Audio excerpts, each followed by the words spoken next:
자, 오늘 절제 열매, 어느덧 마지막 성령의 열매 볼 차례가 되었습니다. 그동안 성령의 열매 9가지를 보면서 또 이 말씀을 준비하면서 제게 많은 유익이 되었고 또 저에게 누구보다 필요한 열매인 것을 확인하게 되었습니다. 여러분에게도 필요한 열매로 보셨습니까? 그렇죠. 우리에게 필요한 열매입니다. 성령께서 우리 안에 거하시면서 이 열매를 맺기를 원하시는 것이죠.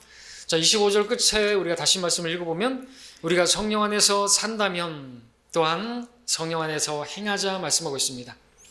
구원받은 사람 안에 성령님이 계시죠? 자, 우리가 성령 안에서 살고 있는 사람들입니다. 성령께서 우리 안에서 살고 계십니다. 이것은 분명한 진리입니다. 불변의 진리입니다. 문제는 우리가 성령 안에서 행하고 있느냐가 문제인 것이죠. 내 안에 성령이 계시다, 이걸 믿는다, 이것을 우리가 이야기하는 것은 큰 의미가 없습니다. 성령이 내 안에서 산다면, 그렇다면 우리는 성령 안에서 행해야 하고 성령 열매를 맺어야 하는 것이 우리가 해야 할 일이죠. 우리가 해야 할 일이 아니라 우리가 해야 할 일은 바로 성령님께 우리 자신을 의탁하는 것입니다. 자, 성령 안에서 행하는 것은 하나님께서 구원받은 성도들에게 모두에게 원하시는 바입니다. 하나님께서는 구원받은 성도들이 단지 하늘나라 갈 때까지 기다리라고 말씀하지 않으셨습니다. 하나님께서는 우리가 하늘나라 가는 그 인생 여정 중에 우리가 성령의 인도함을 받고 성령의 통제를 받고 살아가기를 원하시죠. 우리가 구원을 받았다는 것은 우리 인생이 끝났을 때 우리가 어디에 도달하느냐에 대한 문제가 아니라 우리가 하늘나라로 가는 여행을 어떤 방식으로 살 것이냐, 그것이 관건이죠. 자, 우리는 기쁨, 오래 참음, 사랑, 친절, 선함, 온유 같은 그런 열매, 다 그렇지만 우리가 생각했던 것과 다는 많이 차이가 나는 그런 열매들이었던 것을 보게 됩니다. 오늘 우리가 마지막으로 보게 되는 절제도 우리가 일반적으로 생각하는 것과는 많이 다릅니다. 절제. 영어로는 템퍼런스라는 단어를 쓰고 있는데요. 갈라디아서 본문이 무엇을 말합니까? 우리가 육신을 따라 살지 말고 우리 자신을 성령께 내어드려서 성령께서 나를 주관하시는, 나를 통제하시는 그 삶을 살라는 그런 내용이죠. 근데 놀랍게도 NIV나 NASB 같은 변개된 성서들에는 절제라는 단어가, 템퍼런스가 셀프 컨트롤이라는 단어로, 템퍼런스가 아니라 셀프 컨트롤로 바뀌어 있다라는 것이죠. 자기 통제로 바뀌어 있는 것이. 지금 갈라디아서 말씀은 셀프 컨트롤이 안 되기 때문에, 사실 우리가 우리 자신 스스로를 통제하는 게 안 되기 때문에 스피리추얼 컨트롤, 그 성령님의 통제를 받는 삶을 살아야 한다라고 가르치고 있는데, 변개된 성경들은, 많은 사람들이 쓰고 있는 NIV라든지 여기는 셀프 컨트롤이라는 단어로 이 절제를 바꿔버렸다라는 것이죠. 이것은 문제가 상당히 있는 것이다 말할 수가 있습니다. 성경은 분명히 우리가 우리 스스로를 통제하는, 우리 마인드 컨트롤이니 셀프 컨트롤이니 이런 것들이 불가능하기 때문에, 우리 스스로 우리 자신을 통제하는 게 불가능하기 때문에, 그러니까 사람들이 감옥에 가는 거 아닙니까? 그렇죠? 여러 가지 죄를 짓는 거 아닙니까? 육신을 따라 살고 있는 거 아닙니까? 그것이 불가능하기 때문에 성령께서 우리 안에 들어오셔서 성령께서 우리를 통제하시는 삶, 그 삶을 살 때 우리에게 진정한 절제가 나온다라는 것을 보여주고 있다는 것이죠. 자, 절제라는 것은 우리 육신의 본성을 따르는 것이 아니라 하나님의 본성을 따르는 것을 말합니다. 성령 안에서 산다면, 성령께서 우리 안에 산다면 이제 성령을 따라 살아야죠. 그것이 우리가 살아야 할 삶인 것입니다. 그런 삶을 살 때 하나님께서 원하시는 이상적인 삶을 살게 돼요. 그래서 우리가 사는 것이 아니라 우리 안에 계시는 성령의 역사로 그리스도께서 내 안에 사신다는 그 삶인 것이죠. 그 삶은 은혜로 사는 삶입니다. 주님께서 내 안에서 사시는 삶이고, 그럴 때 주님께서 참으로 원하시는 그 삶을 살게 되는 것이죠. 경건한 삶, 하나님 같은 삶 살게 되는 것이죠. 왜? 성령 하나님께서 사시니까 하나님께서 사시는 삶을 사는 거예요. 사실은 하나님께서 원하시는 삶을 살게 되는 것이죠. 그 삶을 살아야 하는 것입니다. 세상의 정욕들을 거부하고 신중하고 거룩하고 경건하게 살기를 바라시는 것이죠. 그것이 은혜가 가르치는 것이죠. 자, 오늘 요즘 불신자들, 특별히 젊은이들 걸핏하면 따지고 드는 내용들이 있습니다. 죄에 대해서 우습게 생각하죠. 가볍게 생각합니다. 섹스가 뭐가 나쁜 거냐고 말합니다. 서로 좋아하면 잘 수도 있지 않느냐고 말합니다. 결혼을 했다 할지라도 합의상 관계하는 것이 뭐가 잘못됐느냐고 말합니다. 심지어는 법으로도 간음이 죄가 아니라고 말합니다. 술 마시는 게 뭐가 잘못된 것이냐고 말합니다. 그게 뭐가 죄냐고 말합니다. 담배 피우는 게 뭐가 죄냐고 말합니다. 더 나아가서 지금은 이제 뭐까지 말하죠? 동성애가 무슨 잘못된 게 있느냐고 말하죠. 나중에는 뭐까지 말할까요? 마약이 뭐가 잘못된 게 있는 거죠. 마약도 필요하면 의사들도 이렇게 쓰지 않느냐고 뭐 그러면서 이야기를 하겠죠. 자, 왜 그런 말들을 하는, 그런 말도 안 되는 말들을 하는 것인가? 그들이 자라면서 그러한 육신의 절제, 그러한 이러한 통제받는 삶에 대해서 전혀 가르침을 받은 적이 없기 때문에 그렇습니다. 통제가 없었어요. 자유분방하게 아이를 키운 것이에요. 그러니까 자기들이 우리가 성경대로 믿는 사람들이 뭘 하지 말라고 가르치면 그게 왜 잘못된 것이냐고 그렇게 반발한다는 것이죠. 그들은 육신적이기 때문에. 성령께서는 육신을 하고자 하는 것을 막잖아요. 그죠? 그러니까 우리가 가지고 있는, 우리가 해서는 안 되는 것들을 얘기한다고 했을 때 성경이 말씀하시는 대로 하면 그들은 다 반발할 수밖에 없는. 왜? 그들은 육신이고 그들은 어떠한 통제받는 삶을 살지 못했기 때문에, 너무나 자유분방하게 살아왔기 때문에 그렇죠. 하고 싶은 대로 마음대로 하면서 살아온 아이들이기 때문에 당연히 그런 말을 하는 것이겠죠. 그들은 하고 싶은 대로 하는 그것이 자기 인생이고 거기에 행복이 있다고 생각합니다. 요즘 하고 싶은 대로 막 하고 살잖아요. 제가 20대 때만 해도 남자들이 귀걸이 하는 거는 없었어요. 그렇죠? 근데 지금은 귀걸이를 남자가 하는 것도 쉽게 볼 수가 있어요. 귀걸이뿐만 아니라 코걸이도 있고, 그죠? 여기 입술걸이, 눈썹걸이, 피어싱이라고 해서 막 뚫어가지고 막 합니다. 배꼽에다가 뚫고, 배꼽 드러나는 티 입고, 그런 거는 정말, 자기들이 하고 싶은 대로 막 하는 거예요. 네. 어느 유명한 광고 문구가 있죠. Just do it. 나이키 광고. 무슨 뜻이죠? 해석을 하면 그냥 해. 네가 하고 싶은 대로 해. 네 본능에 충실해. 네가 원하는 대로 해. 그거거든요. 복잡하게 생각하지 말고 네가 원하는 대로 해. 그냥 그걸 해. 근데 사람은 자기가 무엇을 하는지, 무엇을 하고 있는지 깊이 생각을 해서 해야 되는 것입니다. 아무 생각 없이 하면 안 되는 것이죠. 절제를 버리고 통제되는 것 없이 본능대로 하는 것은 동물의 삶이에요. 동물의 삶이라는 것이죠. 하고 싶은 대로 뭐든지 그냥 하면서 사는 사회라면 동물의 세계하고 뭐가 다를 바가 있겠습니까? 전혀 다를 바가 없는 것입니다. 하나님께서는 우리의 육신의 본능을 절제하며 살기를 바라시는 것이죠. 우리가 개처럼 살지 않길 바라시는 거예요. 돼지처럼 살기를 바라지 않는 것이, 진창에 뒹굴고 토해낸 것을 먹고 그런 삶은 개, 돼지의 삶인 것이죠. 자, 우리 잠언 16장으로 가서 이제 이 성령의 통제를 받는 삶이 어떠한 것인가를 좀 더 보도록 하겠습니다. 성령께서 우리를 막 간섭하시고 우리가 막 금욕주의자로 만드시고 그런 게 아니에요. 그러니까 이 성령의 통제를 받는 삶이 막 억압당하고 막 괴로운 삶이 아닌 것입니다. 그것보다 더 좋은 삶은 없습니다. 그것보다 나은 삶은 없는 것이에요. 그것보다 안전한 삶도 없는 것이라고 말할 수 있습니다. 잠언 16장 보시면요. 자, 만약 우리가 육신의 본성을 통제하지 못하게 되면 그래서 성령님과 다투는 것인데 16장 32절 보십시오.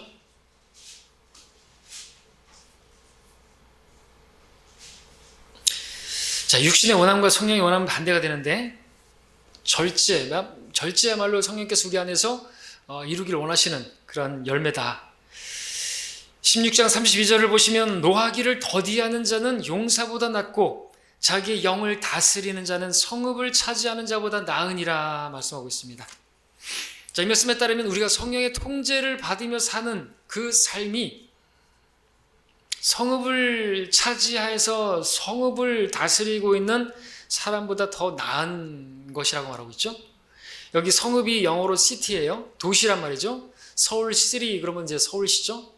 그러니까 여러분들이 성령님의 통제를 받는 그래서 여러분들의 영이 다스림을 받는 그 삶을 살고 있다면요, 여러분 서울시장이 돼갖고 여러분이 서울시장으로 사는 것보다 더 나은 것이에요. 동의가 되십니까? 쉽게 동의가 되시네요? 예, 그렇죠. 자, 서울시장이 그렇게 서울시를 잘 다스렸는지는 모르겠지만 아무튼 그렇게 했잖아요. 그죠? 잘 자기 서울시장직을 잘 했다고 할지라도 결국 자기를 통제하는 삶을 살지 못해서, 자신의 육신을 통제하지 못해서 어떻게 된 거예요? 결국 그렇게 비참하게 된 거 아닙니까? 그렇게 부끄럽게 된 거 아닙니까? 그러니까 도시를 차지하는, 도시를 다스리는 서울시장이 되면 뭐 할 거냐 이죠. 그 사람은 자기를 다스리지 못해서, 자기가 성령이 통제받지 못한 사람은 그러므로 어느 한날 그냥 훅 가는 것이에요. 그 서울시장뿐만 아니라 오늘날 교회 목사들도 마찬가지고, 유명 연예인들도 마찬가지고, 무슨 도지사도 마찬가지고, 그들 안에도 자기 영이 있잖아요. 그죠?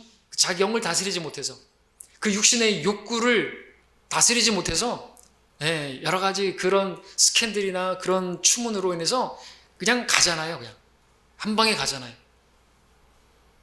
뉴스에 나오고 부끄럽게 되고 마스크 쓰고 모자 눌러 쓰고 그렇게 나오잖아요.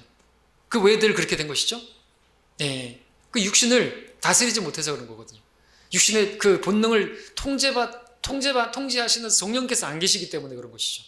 그러니까 우리가 성령의 통제를 받는 삶이 얼마나 더 나은 삶인지를 알아야 되는 것이에요. 서울시장이 돼가고 다스리면 뭐 할 거냐 이거죠. 무슨 충남 도지사가 되면 뭐 할 거예요? 안희정처럼 그냥 한 방에 훅 가잖아요. 그죠? 그러니까 이건 정말 중요한 것이죠. 안 돼요. 저 사람들은 스스로 컨트롤 안 되는 것입니다. 그런데도 새로 나온 변개된 성서들에서는 성령께서 통제하시는 이 절제 대신에 자기 통제, 셀프 컨트롤로 바꾸고 있으니 잘못돼도 한참 잘못됐다는 것이에요.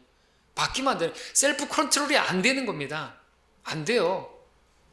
안 되는 걸 되게 만든다? 말이 안 되잖아요. 성경을 변개시켜가면서 안 되니까 성령께서 우리 안에 오신 거예요. 우리는 안 되는 것이에요. 육은 전혀 무익한 것이에요.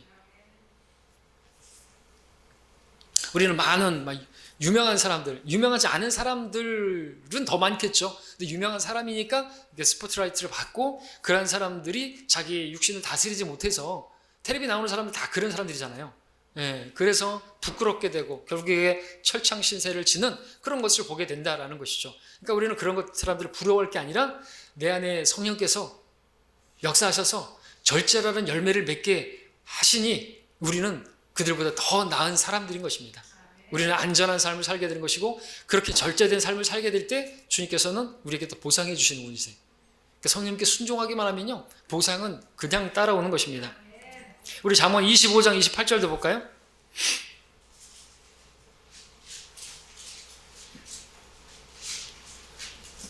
자기 영을 다스리지 못하는 자는 무너져버린 성읍에 성벽이 없는 것과 같으니라 그랬습니다. 성벽이 무너져가지고 성읍이 어떻게 되죠? 그러면? 성읍에 성벽이 무너지면 어떻게 돼요? 앞전에 당신의 문들은 안전하십니까? 라는 설교할 때 그 예루살렘의 그 성읍의 성벽이 불타버리고, 성벽이 무너지고 성문들이 불타버렸을 때 그 백성들이 어떻게 됐다 그랬죠? 그들이 큰 고난과 능욕을 당했다고 느헤미야가 들었지 않습니까? 그 성벽이 무너진 거예요. 그러면은 수치를 당하는 거, 그리고 고난을 당하고 부끄러움 당하는 것은 당연한 수순이라고 말씀을 드렸죠. 성령의 통제를 받지 못하는 사람들도 그렇게 되는 것이에요. 부끄럽게 되는 것입니다. 왜냐하면 그들은요, 무너진 성벽의 성읍과 같은 사람이기 때문에 그렇습니다. 도둑질 당하는 것, 그가 가지고 있던 부와 명예나 권력이나 이런 것들은 한순간 다 빼앗겨 버리는 것이에요. 부끄럽게 되는 것이죠. 그 성령의 통제를 받는 삶이 정말 귀한 삶인 것입니다. 제가 왜 술을 마시지 않는 것입니까? 제가 왜 담배를 피지 않는 것입니까? 어떻게 그럴 수가 있습니까? 제가 구원받기 전에는 그거를 끊을 수가 없었는데, 담배도 작심삼일이었는데 어떻게 끊을 수가 있었던 것입니까? 그것들로부터 저를 지켜주는 성벽과 같은 그렇게 둘러 진을 쳐서 나로 하여금 그러한 것들로부터 성별할 수 있게 하는 성령께서 내 안에 계시기 때문에 그렇죠. 그분께서 절제라는 열매를 맺게 하심으로써 그렇게 둘러 진을 치시고 그렇게 울타리를 쳐주셔서 제가 그런 것들로부터 보호를 받고 있는 것이에요. 그러니까 어떤 것들을 하려고 할 때 성령께서 뭐라고 말씀하십니까? 성령께서는 우리 안에서 모든 진리로 인도하신다 그랬죠. 제가 어디를 가려 그러면 거기 가서는 안 된다는 거죠. 내가 어떤 뭐 우상 숭배하려고 한다면 그것은 죄라고 가르쳐 주지 않습니까? 제가 무슨 담배를 핀다, 뭐 술을 마신다, 무슨 뭐 간음을 하려고 한다, 뭐 어떤 육신적인 개혁을 한다, 또는 뭐 어떤 그 비성경적인 교리와 타협을 하려고 한다. 그럴 때마다 성령께서는 뭐라고 하세요? 그 진리로 인도해 주시잖아요. 그것은 안 된다. 거기 가만히 NO 하고 다 막아주신단 말이죠. 그래서 제가 막히는 거예요. 제가 그래서 그걸 할 수가 없는 것이죠. 이게 얼마나 안전한 삶입니까? 성벽을 딱 쳐주시는 거예요, 저를. 하여금. 모든 비성경적인 교리와 모든 세상의 죄와 악들로부터 저를 보호해 주시고 계시는 것이 바로 성령님이시라는 것이죠. 성벽을 진척을 주고 계시는 것이죠. 근데 성령께서 소멸하시고 성령께서 안 계신 사람들은 무너져 버리면 그냥 언제든 무너지고 자기 스스로가 뭐 컨트롤 한다고 하고 그러지만 어느 순간 그거는 다 날아가고 왜? 이미 무너진 성읍이나 마찬가지이기 때문에 자기 컨트롤 안 된다는 것이죠. 셀프 컨트롤로는 절대로 안 된다는 것이죠. 자, 세상의 모든 그런 죄의 악들로부터 우리가 보호받고 있는데 여러분들이 알게 모르게 바로 성령께서 여러분들 성벽으로 진을 치셔서 여러분을 지켜주고 계셨던 것입니다. 절제, 얼마나 우리의 삶이 필요한가. 자, 이제 우리 사도행전을 가서 우리 삶에 정말 필요한 것이 절제라는 거, 우리가 주님 만날 때까지 우리 삶에 꼭 있어야 할 것이 절제라는 것을 보도록 하겠습니다. 사도행전 24장.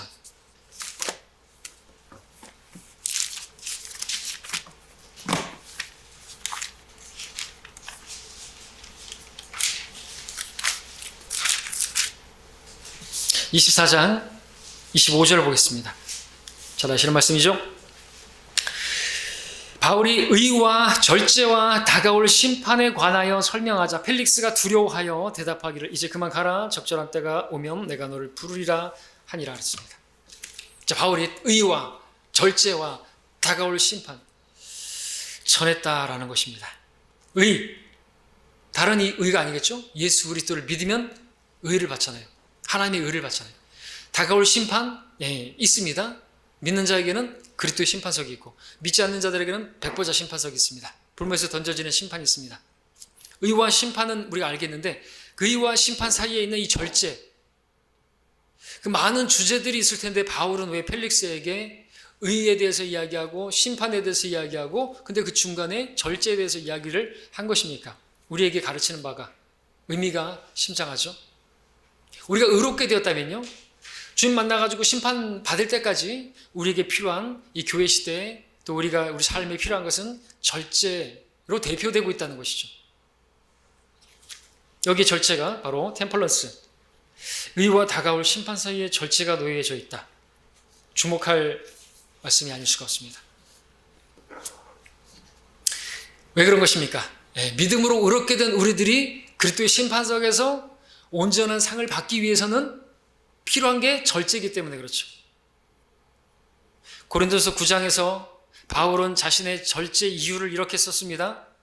이기려고 애쓰는 사람은 누구나 모든 일에 자제하나니 이제 그들은 썩어질 면류관을 받으려 하지만 우리는 썩지 않을 면류관을 받고자 함이라. 그러므로 내가 그처럼 달리되 불확실하게 하지 아니하며 또 내가 그처럼 싸우되 허공을 치는 자 같지 아니하노라. 내가 내 몸을 억지하여 복종하게 함은 다른 사람들에게 전파한 후에 어떻게 해서든지 내 자신을 버림을 받지 않게 하려는 것이라 했습니다.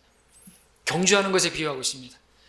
바울이 자제한다 그랬는데 이 자제라는 단어가 우리 한글로는 다르지만 똑같은 템플런스, 절제라는 단어를 쓰고 있어요. 절제한다 이거죠. 모든 일에 자제하는데 누가? 이기려고 애쓰는 사람들은. 그래서 결국 면류관을 받으려고 한다라는 것입니다. 우리 운동선수들 정말 많은 일에, 모든 일에 절제하잖아요. 술 안 마시고 담배 안 피고, 그죠? 탄산음료 같은 것도 안 마시고 절제한단 말이에요. 우리도 그래야 된다는 것이죠. 왜요? 그래야지 버림당하지 않죠. 여기서 버림당하는 건 구원받지 않는 것이 아니라 주님께 쓰임받는 데 있어서 계속해서 주님을 위해서 달려가는데 버림을 당하지 않는 것이에요. 어떤 사람들 자꾸만 이거를 버린다 간다 그러니까는 뭐 지옥 간다고 얘기하는 것으로 생각하는데 웃기는 사람들이죠. 상이에요. 문맥은 상. 상을 얻기 위해서 우리가 달리는 것이죠. 구원은 상이 아니고 구원은 선물. 선물로 구원받은 우리들이 이제 선수 자격을 가져서 달리면 이제 상을 받는다고 말하는 것이에요. 구원과 상은 다른 것입니다. 구원은 선물, 상은 우리 행위에 따른 것이에요. 구원은 우리 행위에 의한 것이 아니고 상은 우리 행위에 의한 것이에요. 우리가 어떻게 절제하며 살았는가에 따라서 심판날에 의롭게 된 우리가 절제하고 살면 다가올 심판 때에 상을 받는 것입니다. 그래서 바울은 펠릭스에게 그렇게 말한 것이죠. 바울은 절제하는 것을 가리켜 내가 내 몸을 억제하여 복종하게 함은이라고 묘사하고 있습니다. 몸의 정욕을 억제하지 않으면, 내 몸이 원하는 대로 그렇게 하면, 내가 육신이 원하는 대로 내가 하고 싶은 것만 하면 안 된다는 것이죠. 그럼 선수 생명은 끝나는 것이죠. 선수가 그러면 어떻게 되겠습니까? 선수는 코치 말을 잘 들어야죠. 코치, 말 그대로 감독입니다. 감독. 우리 한글로는 코치하고 감독이 따로 있지만 코치가 감독인데 선수는 그 코치, 감독의 말을 잘 따라야죠. 사도 바울도 바로 감독자이신 예수 그리스도를 따르기 위해서 통제를 받고 성령님의 통제를 받는 삶을 살겠다라고 하는 것입니다. 근데 선수가 자기가 하고 싶은 대로 한다면, 감독의 통제를 거스른다고 한다면 그건 선수로서 자격이 없겠죠. 그런 감독의 통제를 거스르는 선수가 있다면 그는 감독의 눈에 벗어날 것이고, 그는 축구선수라고 한다면 벤치 신세만 되겠죠. 아니면 아예 대표로 발탁도 안 되겠죠. 이런 이야기를 하면은 저는 생각나는 한 사람이 있는데, 그 사람은 다름 아니라 2002년 월드컵 때 벤치만 지키고 있었던 한 골키퍼가 생각이 납니다. 우리나라의 대표적인 골키퍼였죠. 근데 한 게임도 못 뛰었어요. 계속 벤치만 지켰어요. 김병지. 탁월한 감각이 있었고 또 많은 경험을 가진 김병지 선수였는데 왜 벤치만 지키고 있다가 그때 이훈재인가? 김훈재인가? 그 계속 뛰었잖아요. 왜 김병지는 데리고 갔는데 안 뛰었는 줄 아세요? 히딩크의 말을 안 들어가지고 통제가 안 돼요. 골키퍼가 막 중앙선까지 막 몰고 나가가지고 그렇게 하지 말라고 경고를 수차례 줬는데도 이게 통제가 안 되는가 봐요. 그래서 실력은 월등했죠, 사실은. 저기 누구보다. 근데 한 게임도 못 됐단 말이죠. 그냥 그 주전으로 못 뛰고 그냥 벤치만 있다가 그냥 그렇게 됐던 것입니다. 그래도 상은 받았으니 참. 근데 우리는 그렇지 못한다는 거죠. 절제가 안 되면 코치의 통제, 성령님의 통제를 받지 않고 내 멋대로 하면요, 우리는 주님께 쓰임 받지 못하는 거예요. 경기자가 못 되는 것이 그냥 벤치 신세나 되든가 아니면 주님께 쓰임 받지 못하고 버림당하고 상을 받는 심판석에서 아무런 상도 없는 것이에요. 바울은 경주자로서 자기가 절제한 이유가 바로 주님 주시는 상을 위해서, 영광스러운 면류관을 위해서, 그리고 또 주님께서 언제나 자기를 사용할 수 있는 주전 선수가 되기를 바라서 그렇게 했던 것이죠. 구원을 잃어버릴까봐, 지옥 갈까봐 아니라는 것입니다. 자, 우리도 주님께서 늘 사용하시는 사람이 되기를 원한다면 우리는 절제해야 되는 것이죠. 깨끗한 그릇이 되어야 주님께서 쓰신다 그랬죠? 깨끗하게 나 자신을 절제해야 하는 것이죠. 죄악으로부터 나를 성별시켜야 되겠죠. 특히 이 마지막 때를 살고 있는, 제가 서두에도 말씀드렸던 것처럼 우리에게 필요한 것은 절제다 말씀드릴 수가 있는데, 우리 디모데후서 3장을 함께 볼까요? 이 마지막 때 절제가 무엇보다 필요하다? 왜 그렇게 말씀드릴 수가 있을까? 근데 성령의 열매도 보니까 9가지 중에서 제일 마지막에 나오는 게 또 절제인데, 마지막 때를 살고 있는 우리 이 시대는요, 무절제가 특징이기 때문에 그렇습니다. 절제가 없어요, 절제가. 그러니까 요즘은 통제가 없으니까 이게 뭐가 죄냐고 말하는 시대란 말이죠. 동성애가 무슨 죄냐고 말하는 것이죠. 어떤 텔레비전 프로그램에서인가, 토론 프로그램에서 어떤 목사가 나오고 또 그랬는데, 그 목사가 우리나라는 동성애 청정 지역이었는데 이렇게 얘기를 하니까 그 맞은편에 있던 진중권이가 동성애 청정 지역이요? 동성애가 무슨 죄입니까? 이런 식으로 말하는 거 보고 제가 진중권에 대해서 아주 그냥 그때 그 전부터 잘 몰랐지만 그렇게 좀 안 좋게 생각을 했습니다. 동성애 청정 지역, 동성애가 죄냐고 말하는 동양대 교수. 디모데후서 3장을 보시죠. 3장 1절부터 5절까지 보시면, 자, 이것을 알라 그랬죠? 또 이것을 알라. 마지막 날들이 아주 어려운 때가 오리라. 사람들이 자기를 사랑하고 돈을 사랑하며 자긍하고 교만하며 하나님을 모독하고 부모에게 불순종하며 감사하지 아니하고 거룩하지 아니하며 무정하고 화해하지 아니하며 모함하고, 그다음에 뭐요? 절제하지 못하고 사납고 선한 것을 좋아하지 아니하며 배반하고 분별이 없으며, 분별이 없어요. 동성애가 죄인지 아닌지도 몰라요. 자만하고 쾌락을 사랑하는 것이, 그 쾌락의 끝은 뭐예요? 동성애입니다. 정상적인 관계로는 이제 쾌락을 못 느끼는 거죠. 하나님을 사랑하는 것보다 더하며 경건의 모양은 있으나 경건의 능력은 부인하느니 이런 자들에게서 돌아서라 그랬습니다. 그런 자들과 절교를 해야 되죠. 절제를 해야 되는 것입니다. 이 시대는 절제를 잃어버렸습니다. 아주 사납습니다. 세상이 살기 좋은 것처럼 보이죠. 돈만 있으면 정말 살기 좋은 세상 같이 보이죠. 돈만 있으면 고가의 막 차도 살 수 있죠. 여러분들 전에도 말씀드렸던 것처럼 아주 고가의 스포츠카, 무슨 뭐 람보르기니 뭐 이런 거 여러분들에게 선물해 준다 그러면 여러분 받겠죠. 근데 그 차에 결함이 하나 있어요. 브레이크가 없다. 여러분들 갖겠습니까? 가질 수는 있겠지만 탈 수는 없는 것이겠죠. 그것처럼 위험한 건 없습니다. 목숨 걸고 타야 되는 거죠. 브레이크가 없는데. 마찬가지입니다. 사람도 절제가 없으면 고장난 브레이크가 같아요. 무절제한 사람은 브레이크 없는 차처럼 위험한 사람인 것입니다. 성벽이 무너져버린 성읍과 마찬가지라는 것이죠. 자, 절제에 대한 말씀, 마지막 말씀 우리 고린도전서 7장 가서 보고 이제 정리를 해볼까 합니다. 고린도전서 7장 29절 31절에 자, 우리에게 정말 필요한 절제에 관한 말씀으로 지금 이 말씀을 보시기 바랍니다.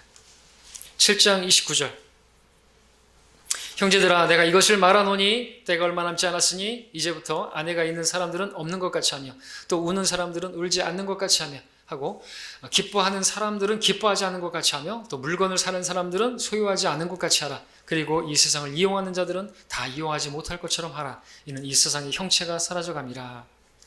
여기 직접적으로 절제라는 단어가 나오진 않지만 절제하라는 말씀에 적용해서 들을 수가 있는 말씀이죠. 때가 얼마 남지 않았다 말씀이 나오는데 이때는 언제입니까? 바로 심판의 때죠. 우리가 의롭게 되었습니다. 다가올 심판이 있습니다. 우리는 절제를 해야 되는 것이죠. 이 세상을 이용하는데 다 이용하지 못할 것처럼 내가 돈이 있다고 해서 있는 대로 다 쓰고 내가 하고 싶은 거 있다고 해서 하고 싶은 대로 다 하고 사는 게 뭐가 죄냐고 말하면 안 되는 것이 우리는 살아도 주를 위해 살고 죽어도 주를 위해서 살고 먹든지 마시든지 주를 위해서 하나님의 영광을 위해서 하라 그랬지 뭐 내가 하고 싶은 대로 just do it이 아닌 것이죠. 그죠? 그렇게 살면 그냥 그렇게 가는 수가 있어요. 박원주 시장처럼 그렇게 한순간에 가는 수가 있어요. 자, 그런 물질뿐만 아니라 세상 자체 그리고 또 아내가 있는 사람은 아내가 없는 것처럼까지 하라고 말씀하고 있습니다. 자, 우리가 왜 있는 대로 하고 싶은 대로 그렇게 즐기고 싶은 대로 하면 안 되는 것입니까? 우리가 이 땅에서 절제하지 않으면 우리가 영원히 절제당할 수 있기 때문에 천년왕국 때 또 영원한 통치 때 주님에 의해서 제외당할 수 있기 때문에 그렇죠? 제외당한다. 버림당한다. 다스리는 일에서 주님께서 부인할 수가 있기 때문에 그렇습니다. 무절제한 삶을 살면 안 된다는 것이죠. 주님에 의해서 부임되어지고 다스리는 일로부터 그렇게 부인되어질 수 있는 이유는 왜 그렇게 되는 것입니까? 많은 그리스도인들이 절제하지 않아서 분명히 구원은 받겠지만 영원한 영광을 잃어버리는 것입니다. 팥죽 한 그릇에 마음을 빼앗길 것인가 이거죠. 우리는 그런 것들을 피해야 되는 것이죠. 우리 젊음의 정욕을 피하고라고 디모데에게 바울은 이야기했는데 그런 것들은 피해야 되는 것입니다. 이 땅에서 누리고 즐기는 걸 좋아하면 안 되는 거 아니라 적극적으로 피해야 된다라고 말씀을 드리는 것입니다. 우리 가운데 누가 편하고 안락하고 즐겁고 그런 쾌락을 싫어하는 사람 어디 있겠습니까? 그러나 우리는 그렇게 살라고 부름을 받은 것이 아니고, 또 성령께서 우리 안에 거하시는, 그리고 일하시는, 그것은 절제를, 성령의 통제를 받는 삶이기 때문에 우리는 그 삶을 살아야 하는 것이죠. 자, 마지막으로 절제를 보았습니다. 이 절제의 열매를 깊이 생각하시면서 이 마지막 때를 경건하게, 의롭고 신중하게 살아가는 우리가 되기를 바랍니다.